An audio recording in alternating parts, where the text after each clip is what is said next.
Bonjour, nous sommes vos Père Noël de 2002 qui vous offrent une planète plus propre.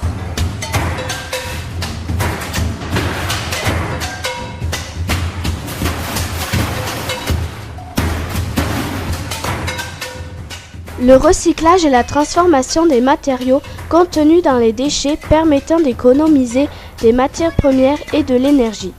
Le recyclage peut se faire par réincorporation du produit dans le même processus de fabrication afin d'obtenir le même produit, c'est le cas pour le verre par exemple.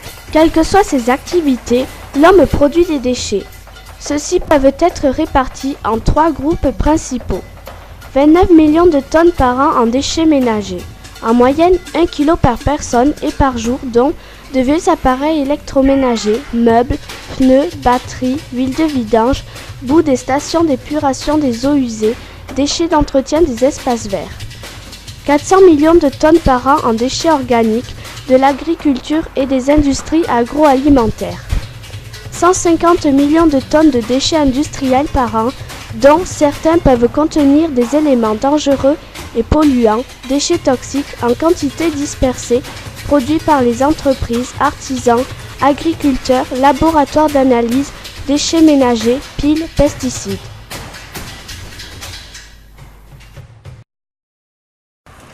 Est-ce que vous venez souvent aux pointeries? Oui, à peu près toutes les 3 semaines. À peu près 2 fois par semaine. Pourquoi ne jetez-vous pas tous vos déchets à la poubelle? Et parce que ça peut servir, les verres en particulier, enfin tout est recyclable. Pour protéger l'environnement, pour protéger la terre, pour protéger votre avenir en somme. Où vont les déchets que vous mettez à la poubelle? À la poubelle, j'en mets très peu. Je ne mets que les déchets biodégradables. Et ben, le papier, le métal, les bouteilles plastiques, les cartons, les gravats, tout ce qui peut se recycler, les feuillages notamment. Savez-vous ce que veut dire le SITCOM? Syndicat intercommunal pour les ordures ménagères. SITCOM, société intercommunale,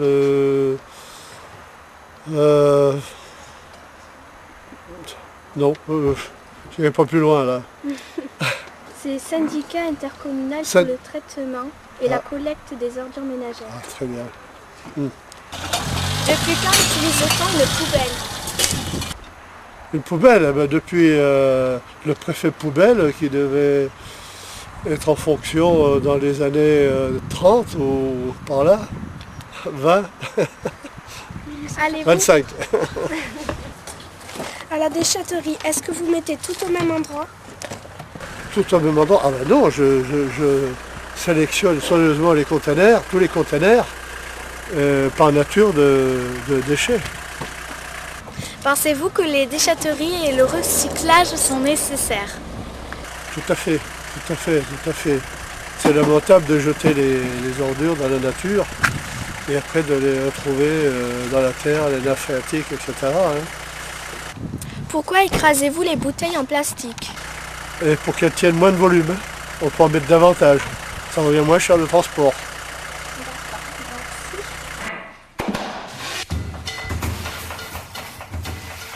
La déchetterie est un espace aménagé, gardienné et clôturé où les particuliers peuvent déposer gratuitement leurs déchets occasionnels, ceux qui ne peuvent être collectionnés avec les ordures ménagères en raison de leur volume, de leur poids ou de leur nature toxique. Elle permet de lutter contre les dépôts sauvages.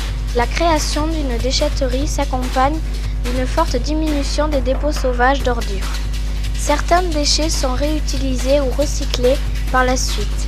Les déchets toxiques, piles, huiles, etc. ne sont pas mélangés avec les autres ordures. Bonjour, qui êtes-vous? Alors, je suis le gardien de la déchetterie de Saint-Paul-et-Dax, ainsi que de Naros, Gas, Rivière et la décharge de Hermes. À quoi consiste votre métier? Alors, mon métier consiste à guider les personnes, à les guider dans leur tri, ainsi que pour les donner des conseils au point de vue tri. Que pensez-vous des gens envers l'environnement?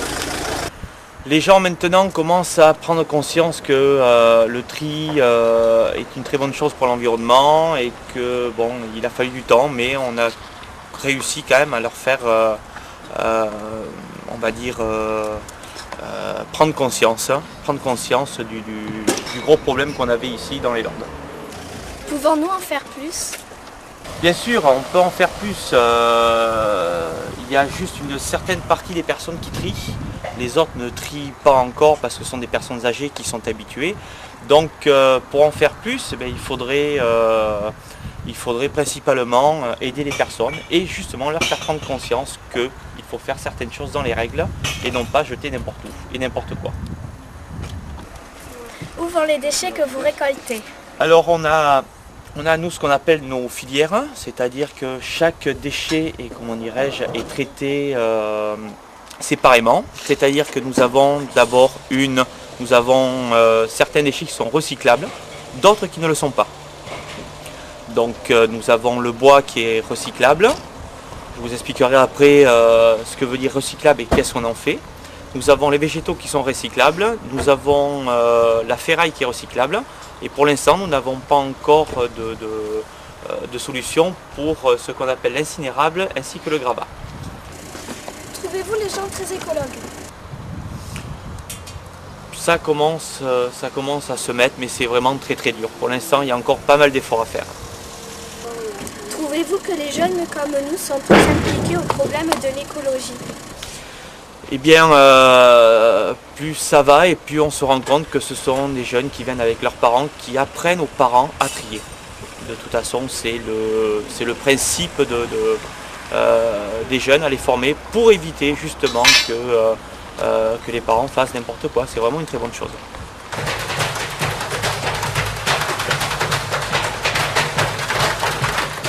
Les déchets non triés destinés à l'incinération arrivent au centre de valorisation énergétique d'Andebène. Aujourd'hui, la majorité de nos déchets ménagers est incinérée. Une fois collectés, ils sont conduits à l'usine d'incinération où ils sont traités. L'incinération des déchets ménagers induit le recyclage des matières et la valorisation énergétique. Une fois ce traitement effectué, il reste des résidus. Alors, que fait-on des déchets des déchets ? Réfium, c'est l'abréviation qui sert à désigner les résidus d'épuration des fumées d'incinération des ordures ménagères. Ces déchets de déchets sont en fait des cendres et des boues. Bien qu'elles ne représentent que 2% de ce qui est brûlé, elles font l'objet d'un traitement spécifique. Les résidus sont renvoyés par l'usine d'incinération à un centre d'enfouissement technique habilité.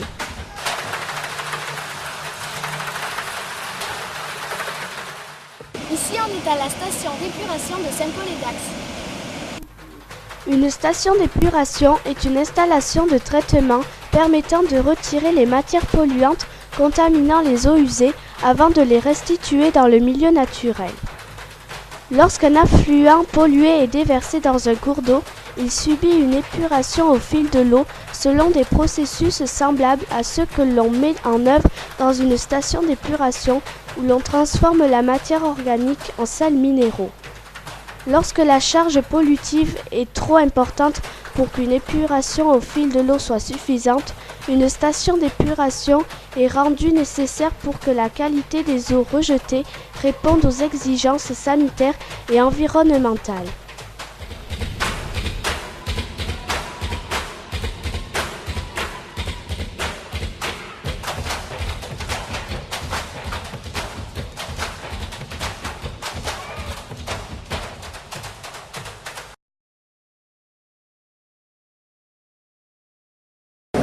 Je vous donne par la même occasion des prospectus qui expliquent en fin de compte le recyclage dans les containers, donc les filières, pourquoi on recycle, comment on recycle.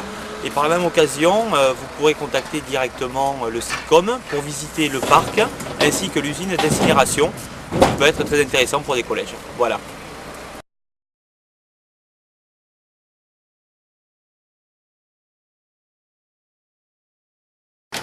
Merci. Merci mademoiselle.